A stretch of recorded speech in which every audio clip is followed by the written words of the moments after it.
말들을 좀 했는데요. 저 요즘 묵상하면서 사실 책을 한 권 쓰고 있는 게 기독교인은 무엇인가라는 책입니다.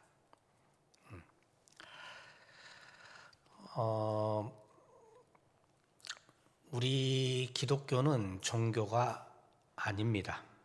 종교가 아닙니다. 죄가 처음에 들어온 장면을 기억하시나요? 첫째 아담이 선악과를 먹게 될 때부터였는데 그 먹게 되는 그 계기의 말씀이 무엇입니까? 이걸 먹는 날에는 너희 눈이 밝아져 하나님 같이 되리라. 그 사건을 보여주는 건 뭐냐면 하나님께서 인간을 왜 만드셨냐면 하나님의 자녀로 만드셨어요. 그러니까 하나님은 우리 아버지 되시고 우리를 사랑하는 관계로 함께 살기 위해서 만드셨단 말이죠. 근데 이놈이 그 자유의 의지를 가지고 독립해서 나가버린 거예요. 누구처럼 되려고? 하나님처럼 되려고. 막 옳고 그름 선과 악을 자기가 구별하고 자기 마음대로 하나님처럼 살기 위해서 나가버렸단 말이죠. 가족 떨어져 나갔어요. 이게 지옥이에요. 하나님과 같이 살지 않는 게 지옥입니다. 다른 게 지옥이 아니에요. 그러면 이걸 다시 천국으로 가려고 하면 죄의 대가가 필요하니까 하나님과 동일하신 삼위일체 하나님이신 예수님께서 인간의 몸으로 오셔가지고 그 죄를 다 죄값 취하시고 부활하심으로 우리를 다시 하나님께서 양자 삼게 해주셨잖아요. 다시 가족이 됐어요. 그럼 여러분은 하나님의 자녀죠. 자녀입니다. 그럼 하나님의 자녀로서 살아가는 게 기독교인이에요. 종교인이 아니에요.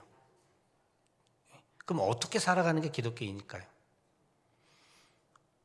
쉽게 말하면 다 애울 필요 없어요. 너무 애우려면 힘들잖아요.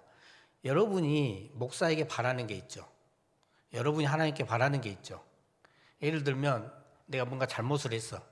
이때 목사가 어떻게 해주기를 원하고 하나님이 어떻게 해주기를 원하세요? 또는 나에게 무슨 일이 생겼어. 이때 하나님이 내게 어떻게 하기를 원하세요? 본인이 원하시는 그대로 다른 사람 하고 사시면 돼. 아시겠어요? 아주 간단합니다. 이렇게 사는 사람이 하나님과 함께 이렇게 사는 사람이 천국의 삶을 사는 거고 이 사람이 이미 천국의 삶을 살기 때문에 그대로 죽으면 그대로 천국 가서 사는 거예요. 티켓을 따는 게 아니에요. 단순 명료합니다. 그런데 우리는 이 첫째 아담의 후손이기 때문에 자꾸 선과 악을 자기가 결정하려고 하고 자기가 판단을 하려고 하고 뭔가 크기를 재서 비교하려고 한단 말이죠. 이건 다 하나님의 게 아니에요. 다 마귀 거예요. 쌍글이다. 근데 이게 교회 안에도 너무 많이 잠입을 하고 있고요. 밖에서도 너무나도 많은 것들을 차지하고 있어서 이걸 온 상태로 다시 돌아와야 되겠다 해서 지금 좀 쓰고 있습니다. 그래서 나중에 설교도 해드릴 건데요. 제가 왜 이 말씀을 드렸냐? 지난주에 믿음이 뭐라고 배웠어요? 믿음은 크기가 아니라고 그랬죠? 방향과 선택이다. 나는 내게 벌어지는 이러이러한 순간에도 나는 하나님께 방향을 맞추고 하나님의 뜻대로 하는 걸 하나님께 붙어있기로 선택하는 게 뭐다? 믿음이라고 말씀을 드렸죠. 자, 그런데 오늘 제목은 뭐예요? 믿음은 기다림과 선택이다. 그 관점을 놓치지 말고 보시면요, 다 이해가 됩니다. 오늘 목사님께서 오전에 담임 목사님 하셨던 씨 뿌리는 비유도요, 조은 씨가 누구라고요? 천국의 아들들. 밭은 어디라고요? 세상. 이 세상에 우리가 씨 뿌려져 있어요. 그럼 그냥 천국의 아들들로 살아가면 되는 거예요. 그죠? 성경 모든 말씀을 그 관점으로 한번 봐보세요. 다 그렇게 적혀 있어요. 주기도문도 그렇고 사도신경도 그 관점에서 적혀 있고요. 그 교회력 절기도 그렇고요. 성막도 그렇고요. 다 그렇게 돼 있습니다. 성경은 복잡하지 않아요. 자꾸 인간의 기준을 넣어서 그렇지요. 자, 그럼 첫 번째 기다림은 사실 기다림 자체는 믿음이라고 표현하면서 조금 약간 어폐가 있고요. 믿음의 깊이입니다. 자, 우리가 믿음 생활할 때 어떤 순간이 힘든가를 생각해 보면 여러분 혹시 어떤 문제가 터졌을 때입니까? 아니면 사업을 하든 뭘 하든 실패했을 때일까요? 사실은 우리는 이게 힘든 게 아니고요. 하나님께 기도했는데 아무 일도 일어나지 않을 때. 이게 제일 힘들어요. 하나님께 분명히 내가 눈물로 기도를 했는데 도대체 이거 언제 문이 열리고 언제 해결이 됩니까? 하나님 정말 제 기도 들으셨습니까? 언제까지 기다려야 됩니까? 혹시 내가 뭘 잘못했습니까? 이런 마음이 들 때가 사실 제일 힘들어요. 그러니까 우리는 기다림의 믿음과 반대로 생각하는 경향이 너무나도 많이 있어요. 난 믿음이 없나? 왜 이게 해결이 안 되지? 이렇게 되더라는 얘기죠. 우리는 빨리 응답을 받아야 돼요. 기도하면 바로 응답이 와야 되고요. 내가 하나님께 순종을 하면 길이 쫙 열려야 되고, 내가 믿음이 있다면 결과도 바로바로 보여야 돼. 우린 여기에 너무 갇혀 있다는 얘기죠. 응답이 늦어진다고 해서 믿음이 흔들린 게 아니에요.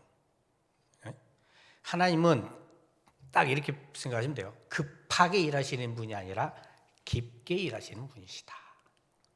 자, 아브라함부터 볼까요? 아브라함이 원하지도 않았는데 하나님께서 딱 말씀하셨잖아요. 너를 통해 큰 민족을 이루겠다. 자식도 한 명도 없을 때. 자, 근데 기다립니다. 1년이 지나요. 5년이 지나고 10년이 지납니다. 아무 일도 없어요.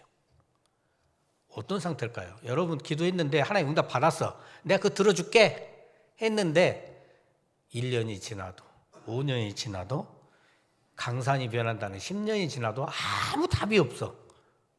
예. 아브라함은 처음에 기도했겠죠?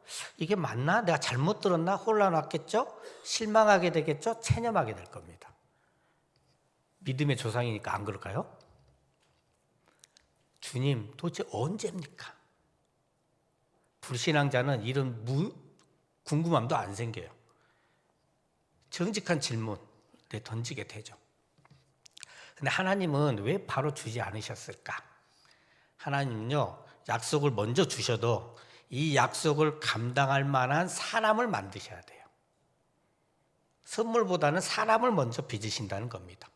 이걸 이렇게 생각해 보시면 돼요. 우리가 그 밭에 씨를 뿌리잖아요. 오늘 뿌렸어. 내일 보면 무슨 일 있습니까? 아무 변화가 없어요. 근데 정말 아무 변화가 없습니까? 땅 속에서는 이미 변화가 시작이 됐다는 거죠. 그러니까 우리가 기다리는 것도 뭐예요? 이미 하나님께서는 멈추신 게 아니라 계속 뭔가 하고 계신다라는 거죠. 아브라함 저 과정에서요, 우리하고 똑같아요. 흔들렸고요, 실수 많이 했어요. 안 그럽니까? 그러나 중요한 건 뭐냐면 하나님을 떠나지 않았다라는 거예요. 이게 믿음입니다. 자, 요셉을 볼게요. 17살 소년이 어느 날 하나님께서 보여주신 꿈을 꿔요. 17살 어리잖아요. 무슨 겸손이 있겠습니까? 부모한테 말하고 형들한테 말했죠. 하필 꿈이 뭐예요? 부모도 절하고 형도 자기한테 절하는 거예요. 절한다는 건 뭐였냐? 높아진다는 거예요. 권위가. 그때 당시 문화가 그래요. 그러니까 하나님이 너를 높이실 것이다. 누구보다? 부모보다? 형보다. 형들이 시기해요, 안 해요? 하죠. 어느 날 들판에서 구덩이에 던져버리고 노예로 팔리고 낯선 땅에 노예로 팔려갑니다. 그래서 보디발이라는 한 장군의 집에 팔려가는데 이 상황에서 여러분 같으면 어떤 선택을 하실 것 같아요? 아이고 내 인생 희망도 없었고요. 내 마음대로 살아볼 거야. 근데 요셉은 하나님을 떠나지 않았어요. 성실하게 살았어요. 하나님의 자녀라면 이렇게 할 거야. 그걸 놓지 않고 거짓말하지 않고 게으르지 않고 주어진 일을 잘 해냈다는 얘기죠. 그러니까 어떻게 돼요? 죄송합니다. 창세기 39장 3절 4절에 보면 여호와께서 요셉과 함께 하심을 보디발이 보니까 알겠다는 얘기죠. 그래서 누가 뭘 맡겨? 집안의 총관리. 그러니까 재산이든 집안 모든 일을 맡는 집사장이 돼요. 자, 이제 어때요? 아, 이제 좀 내가 살만하다. 이제 좀 풀리겠다는 생각이 들 거 아니에요. 근데 세상은 가만두지 않죠. 보디발의 아내가 유혹을 해요. 그러니까 요셉은 당연히 어째요? 나는 하나님의 자녀라는 걸 갖고 살기 때문에 내가 어찌 하나님 앞에 이 죄를 지으리까 하고 죄를 짓지 않고 도망가 버리잖아요. 그러니까 이제 보디바라 아내는 자기가 꼼짝없이 당하게 생겼잖아요. 그래서 먼저 역공을 치죠. 거짓말하잖아요. 요셉이 나를 겁탈하려 했다. 예. 아니, 하나님 뜻대로 정직하게 살았는데 돌아온 거는 배신과 모함, 그 다음에 감옥을 가게 되잖아요. 예. 한번 생각을 한번 해볼게요. 저는 하나님의 뜻대로 살겠다고 신학 공부도 했고 목사 안수도 받았어요. 근데 누군가 제게 누명을 씌워서 저를 감옥을 보냈어요. 세상 언론에 선포되는 거는 제가 누명 쓰인 내용이 사실로 다 나와. 여러분은 저를 뭐라고 할까요? 우리 목사님 안 그럴 뿐이야 이래요? 억울해 죽겠는데 감옥에 2, 3년 간 것도 아니고 총 몇 년? 13년을 가요.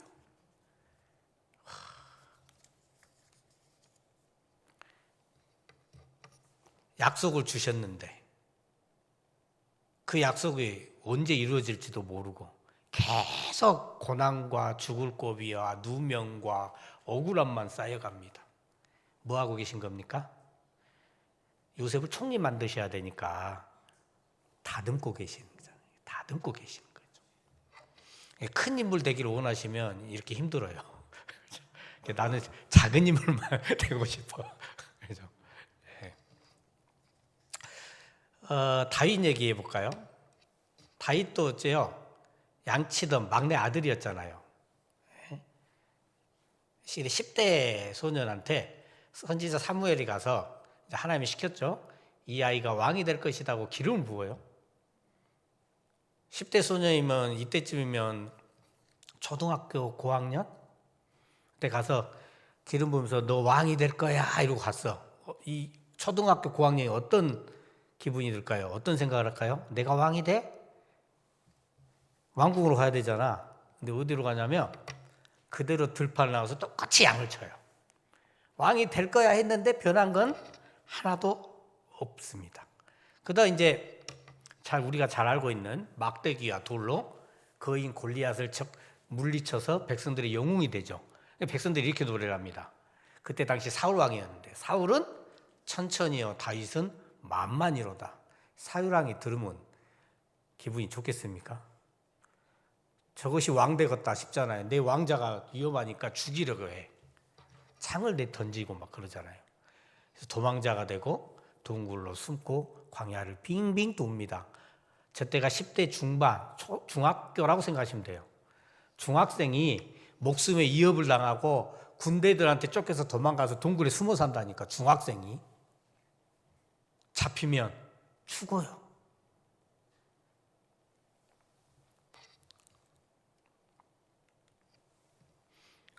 이렇게 묻지 않았을까요? 하나님, 제게 왕이라고 하셨지 않습니까? 그런데 지금은 죽게 생겼다. 동굴에서 다윗도 너무나 힘들어서 시편도 쓰고 하나님을 붙들죠. 그러니까 이 기다림의 시간이 하나님의 약속이 취소되거나 접어지거나 이게 아니란 얘기죠. 다윗을 왕을 만들기 위한 시간이었다. 한 나라의 왕쯤 되고 한 나라의 총리가 되려면 이렇게 고난을 겪어야 되는가 봐요.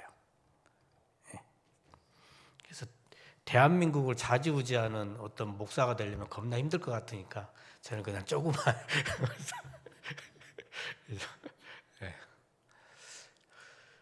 믿음은 우리가 확신을 갖는다라고 생각할 수 있어요. 근데 그거 절대 아닙니다. 지난주에도 말씀드렸죠. 흔들립니다.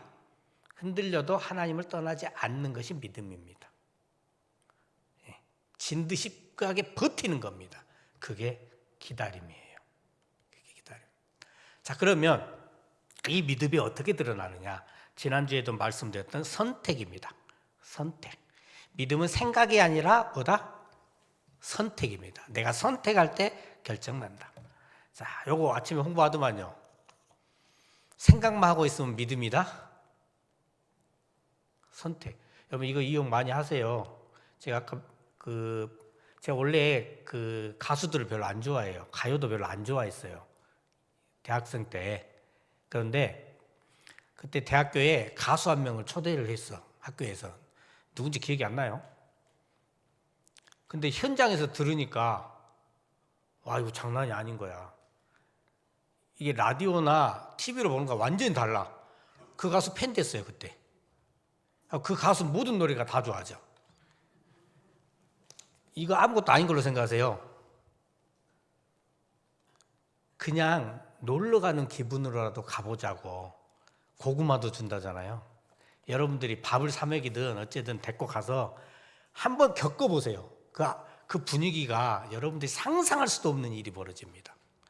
그래서 여기 보면 실제 통계가 70%가 예수님을 영접했다잖아요. 안 믿는 사람들 중에. 예. 생각은 믿음이 아니에요. 선택해서 어째요? 가십시오. 꼭 구원받게 하고 싶은 분 어떤 식으로든 간에 완전히 달라집니다. 정말 그래요. 이런 것들을 잘 이용하는 게 이단들이에요. 사람들의 심리라든지 이런 것들을. 여호수아도 보면 24장 15절 이렇게 하잖아요. 오늘 너희가 섬길 자를 택하라. 오직 나와 내 집은 여호와를 섬기겠노라. 여호수아가 누구죠? 모세가 죽은 뒤에 이스라엘 백성들을 이끈 지도자죠. 그가 지금 오늘 선택하라. 왜 오늘이에요? 내일 미루면 안 합니다. 그래서 오늘 선택하라. 이렇게 얘기를 하고 있는 거고요. 백성들은 이미 많은 이야기를 들었어요. 모세한테도 듣고 여호수아한테도 듣고 기적도 경험했고 만나도 먹어봤어요. 근데 그건 아는 겁니다. 그건 그냥 지식이에요. 기억이에요. 내가 하나님의 편에 서기로 결정하고 선택해야 그게 바로 뭐다? 믿음입니다. 그게 믿음이에요. 마가복음 5장에 야이로라는 사람이 등장해요. 야이로는 회당장인데요. 그 딸이 죽어가고 있어요. 그러니까 이제 이 야이로 회당장이 자기 체면을 다 내려놓고 예수님께 나아갑니다. 회당장은 당시 어떤 사람이냐면 오늘날로 치면 우리 기독교라면 기독교계의 굉장히 거물 목사님이라고 보시면 돼요. 얼굴도 쳐다보기 어려운, 만나기도 어려운 이런 사람 중에 한 분이다. 근데 반면에 예수님은 어떤 사람이냐면 그때 당시에 종교 지도자들이 예수를 곱게 안 봐요. 저거 안식일을 어기네? 저 이단이네? 이렇게 생각하는 거죠. 그리고 너는 신학교 나왔어? 뭘 배워서 네 마음대로 가르쳐? 그리고 저거는 이단이야. 죽여야 돼 하고 죽이려고 한단 말이죠. 그런데 한쪽에 쏠려있는 종교 지도자가 이런 분위기 속에서 지금 누굴 찾아온 거예요? 예수님을 찾아온 거예요. 갖고 그 앞에 엎드립니다. 자기 모든 걸 내려놓고 체면을 내려놓고 예수님께 엎드렸어요. 단순히 도와주세요라는 개념이 아니죠. 그럼 이게 무슨 상황이냐면 원래 직분상이나 당시 종교 지도자 시선이나 결과라는 거나 이 세 가지로 따져보면 이 야이로라는 사람이 얼마나 대단한 걸 할지 알 수가 있어요. 회당장 굉장히 종교 지도자 높은 사람이었죠. 예수는 당시에 이단인가 아닌가 이런 사람한테 와서 고개를 숙여버린 거예요. 보이지도 않는 저기 끝에 있는 어떻게 보면 목회자 중에 한 명이야. 누군지도 모를 사람한테 와서 고개를 숙여버린 겁니다. 그리고 동료 지도자들은 예수를 이단시화하고 있잖아요. 근데 종교계 거물이 가서 조아리는 순간 뭐가 되는 거죠? 너도 이단이다 이렇게 되는 거잖아요. 이 위험을 감수하고 간 거예요. 그렇죠? 그리고 세 번째 이유는 뭐냐면 가서 조아렸는데 모든 걸 포기하고 갔는데 내가 이 자리를 내놓고라도 가서 예수님께 엎드렸는데 예수님이 안 고쳐주시면 어떡할 거야? 결과도 확실하지도 않아. 그럼에도 내 사랑하는 딸을 구하기 위해서 모든 걸 내던지고 예수님께 나간 겁니다. 이게 믿음이에요. 그래서 체면을 내려놨다 그 말은 뭐냐면 자기 자리, 자기 권위, 자기 자존심 모든 것을 다 주님 앞에 내려놓고 주님을 선택한 겁니다. 내가 거지가 될지언정, 내가 죄인이 될지언정 나는 예수님께 가겠다. 회사 사장이 직원들한테 무릎 꿇는 꼴이다 이 말이에요. 여러분 취직해 보셨어요? 회사 사장이 얼마나 목이 뻣뻣하고 높은데 그 사람이 와서 말단 직원한테 고개를 숙이겠습니까? 그거나 똑같아요, 지금 상황이. 여기서 우리가 할 수 있는 건 믿음은요, 권위의 이동이에요. 내 중심적으로 내 입장에서 뭘 생각하는 게 아니라 내 모든 것을 예수님께 내려놓고 예수님의 권위를 인정하는 것이 바로 뭐다? 믿음이다 라는 겁니다.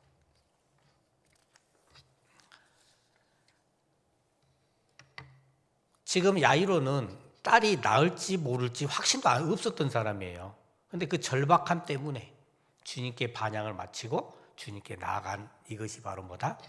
믿음이다. 그렇죠? 자, 이렇게 나아갔습니다. 근데 앞불사 도중에 사람들이 와요. 뭐라고 해버립니까? 당신의 딸이 죽었습니다. 이 선생을 더 괴롭게 하지 마십시오. 자, 이 말을 들을 때 야이로 회당장은 어떤 생각이 들었을까요? 아이고, 이제 나는 동료들한테도 버림받고 내 딸은 죽어버렸고 모든 게 끝나버렸고 이제 소망도 없고 내가 살 이유도 없어졌어요. 살리고자 하는 딸은 죽어버렸고 내 체면은 말이 아니게 됐고 이제 가서 동료 목회자들도 못 보겠고 이렇게 돼버린 거죠. 그럴 때 한 말씀 해주시잖아요. 두려워하지 말고 믿기만 하라. 예수님이 이렇게 얘기하셨어요. 예수님이 울지 마라, 감정 없애라, 뭐 아무렇지도 않죠 연기해라, 뭐 이런 게 아니죠. 지금 이 야이로는 엄청나게 무섭고 슬픕니다. 상황이. 의지할 데도 없고. 근데 예수님은 이 두려움을 부정하라고 얘기를 절대 하지 않으세요. 우리가 그렇게 잘못 읽는 거예요. 워딩을 잘 읽어보시면 지금 네 마음은 무너지고 있다. 그래도 아직 선택은 끝나지 않았다. 내 곁에 머물러란 얘기죠. 그러니까 예수님은, 야이로는 계속 확신이 있었던 게 아니고 자기가 하나님의 편에 서기로 결정을 했기 때문에 지금 이 순간에도 끝까지 예수님을 따라갑니다. 이게 믿음입니다.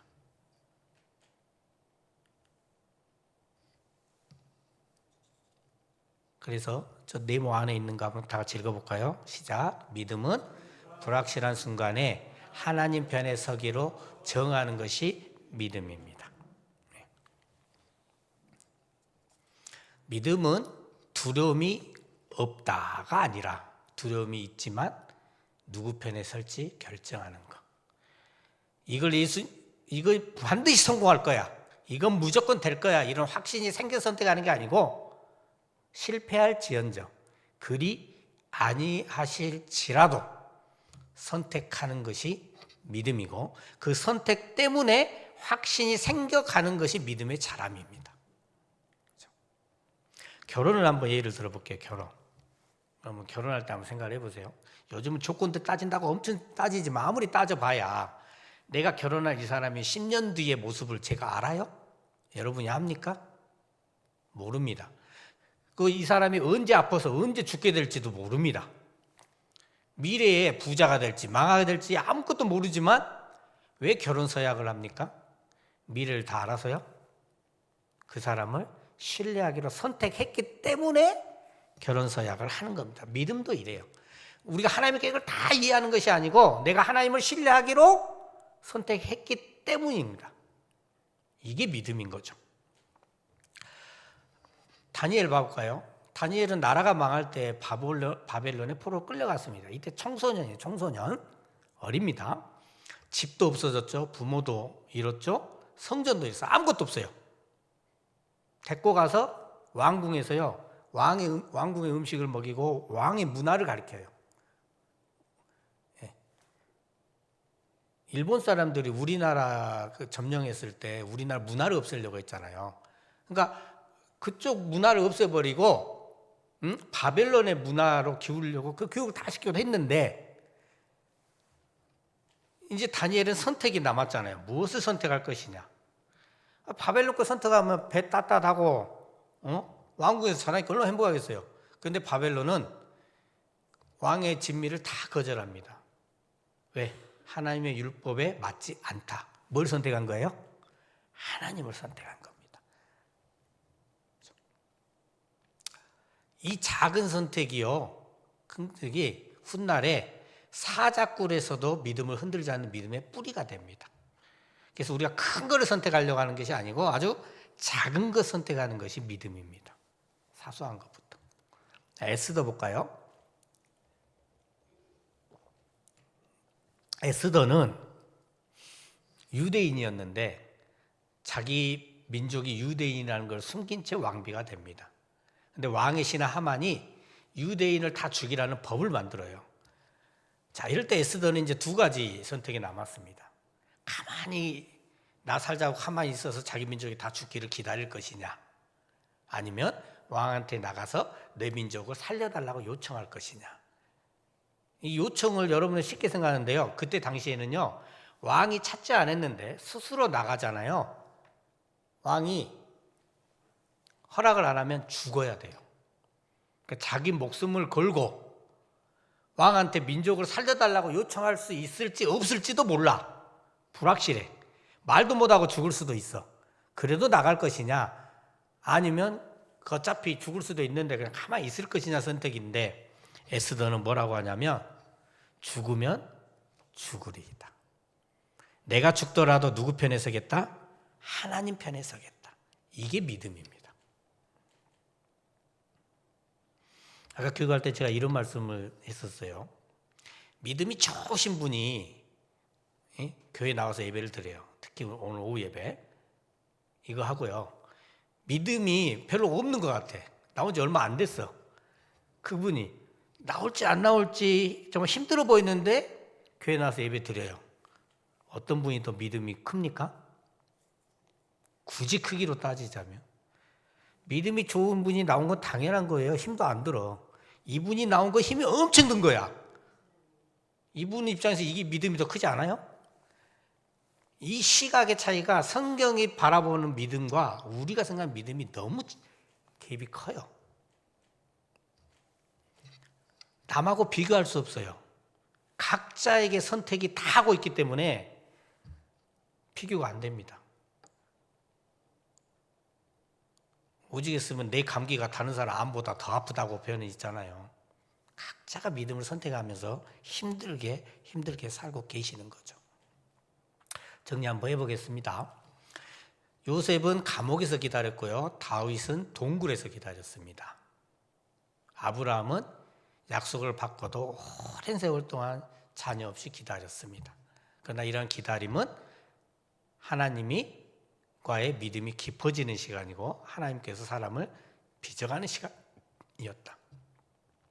그리고 다니엘은 작은 자리를 선택했고 에스더는 목숨이 왔다 갔다 하는 위험한 자리에 선택을 했습니다. 여호수아는 백성들 앞에서 누굴 선택할지 외쳤고 야이로는 자기 모든 걸 다 내려놓고 예수님 앞에 엎드려 예수님을 선택을 했습니다. 바로 이 자리들, 감옥, 동굴, 왕궁, 길거리 길, 이게 바로 우리의 삶입니다. 이 믿음의 기다림 속에서 우리가 하나님을 떠나지 않아야 내 믿음이 깊어지고 내가 하나님 편에 서는 선택을 할 수 있게 됩니다. 그것이 바로 뭐다? 믿음입니다. 그래서 한마디로 표현하면 믿음은 오늘도 하나님을 신뢰하며 그 자리에 머무는 것. 모든 것이 불확실해 보여도 그리 아니하실지라도 나는 하나님 앞에 서겠습니다라는 그 선택이 바로 뭐다? 믿음이다. 자, 그래서 돌아가시면 세 가지 기억을 하시게요. 내가 기도를 하든 하나님께 뭘 했든 간에 그게 이루어지지 아직 않더라도 그 기다림 속에서 하나님을 떠나지 말자라는 거고요. 두 번째, 모든 것이 불확실해도 확신이 서지 않아도 하나님께서 그걸 들어주실지 안 들어주실지 잘 모르겠어도 하나님 편에 서시기 바랍니다. 그게 믿음입니다. 그리고 그 기다리시는 동안에 내가 할 수 있는 아주 작은 거 하나하나부터 순종하시면 그 작은 선택이 우리의 믿음을 무럭무럭 자라게 해 주실 겁니다. 그리고 그렇게 사람이 빚어져야 더 큰 걸 주실 거 아닙니까? 그렇죠? 네. 자, 기다림 속에서도 떠나지 않게 하시고 불확실 속에서도 하나님 편에 서게 하시며 작은 순종으로 믿음이 자라게 하시는 그 은혜가 우리 모두의 삶에 함께 하시기를 예수 그리스도의 이름으로 축원합니다. 아멘. 네. 오늘도 두 가지 기도하도록 하겠습니다. 오늘은 기다림과 선택이죠. 그러니까 기도를 했는데 응답이 보이지 않을 때도 우리는 하나님께서 깊이 일하고 계심을 믿어야 합니다. 일단 그 믿어지게 해달라고 기도하시고 그 어떤 순간에도 있음을 신뢰함으로 머물게 하시고, 두 번째로는 이 기다림 속에서 우리한테 오는 게 실망과 두려움이에요. 그리고 우리 인간적 계산기가 막 두드러지기 시작을 합니다. 그럴 때에도 하나님을 선택하고 하나님 편에서는 결단을 하게 해달라고 기도하시도록 하겠습니다. 주여 한번 부르고 기도하겠습니다. 주여!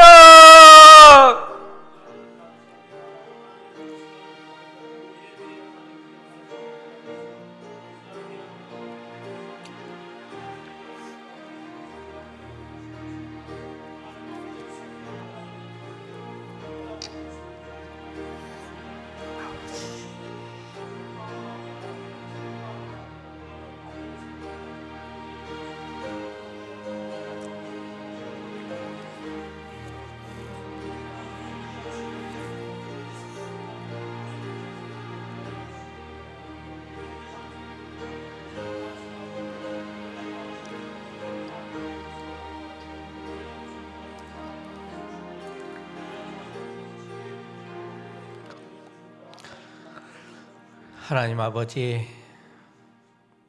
이 세상은 우리 인간의 욕심으로 말미암아